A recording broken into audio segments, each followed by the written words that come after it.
Hi everyone, my name is Jeremy, I come from Brittany in France, and I have been playing the piano since almost 10 years. I have discovered Wim's channel in 2015 while I was looking for clavichord recordings, and I have followed his channel from afar since then. I have decided to participate in this challenge because I think we need a musical space where we can, and I have decided to participate in this challenge because I think we need a space where we can make music differently, where we can listen to music differently, because there is no doubt that the WBMP requires a whole new approach to music. And unfortunately, nowadays, the only legitimate path is to play things faster and faster. We even have musicologists who are mocking performances that are slower than the norm. And when we have people like Wim and Alberto that are trying to open a new path and explain why they play differently, we have violent reactions. And this violence alone is a reason enough to support Wim and his work, because this sort of violence cannot be accepted neither in the musical world nor in the society as a whole. Regarding the WBMP itself, I am doubting the theory every day, but I must admit that this is the only answer to many issues regarding the mainstream narrative about tempo, and those issues are ignored by musicologists and performers. And I think that as long as those issues are not resolved, the WBMP cannot be ignored as a legitimate theory. And I think the most interesting thing about the WBMP is the practical side, how to make this tempi work.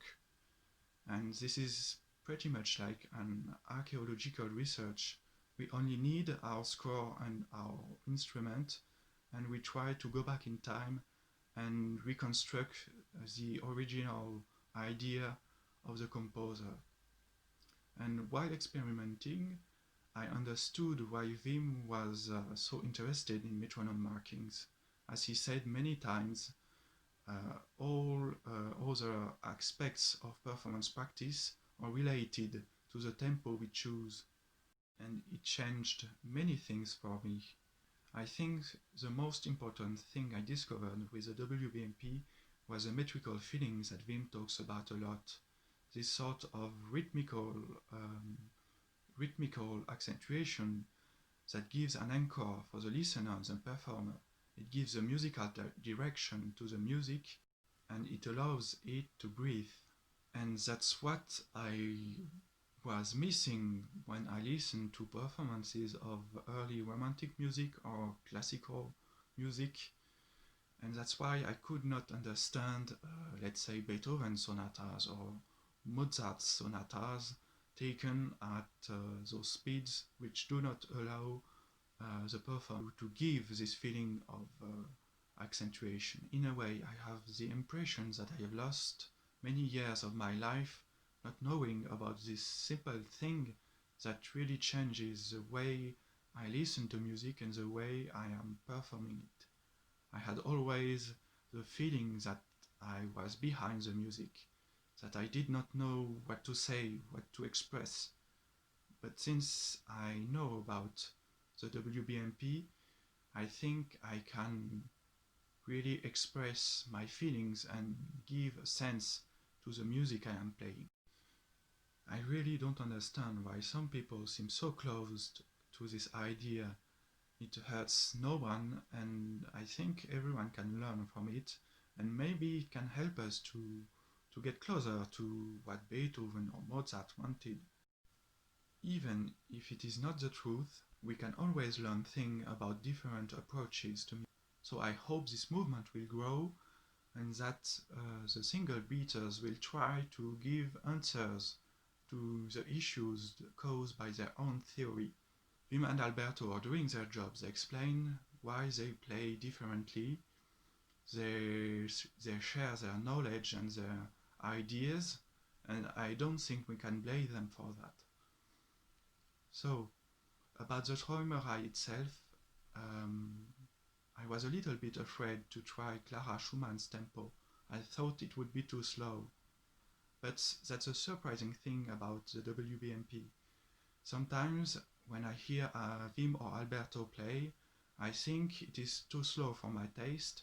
Then I just try a little bit to play some passages, and it feels very natural to play at those tempi.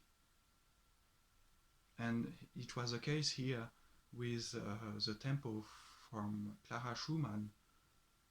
It really allows me to phrase, to use a wider dynamic range, to take time to work on the phrasings, on the dynamics, and so on. It is not an easy thing to do because it requires a lot of control, and that's the thing I struggle the most with when I'm playing piano. And it requires also to find new solutions.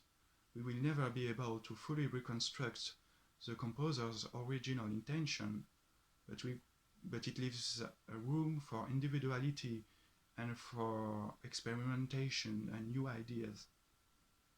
So thank you, Wim and Alberto, for your work and for opening a new path and new possibilities, and for giving us the opportunity to appreciate the music.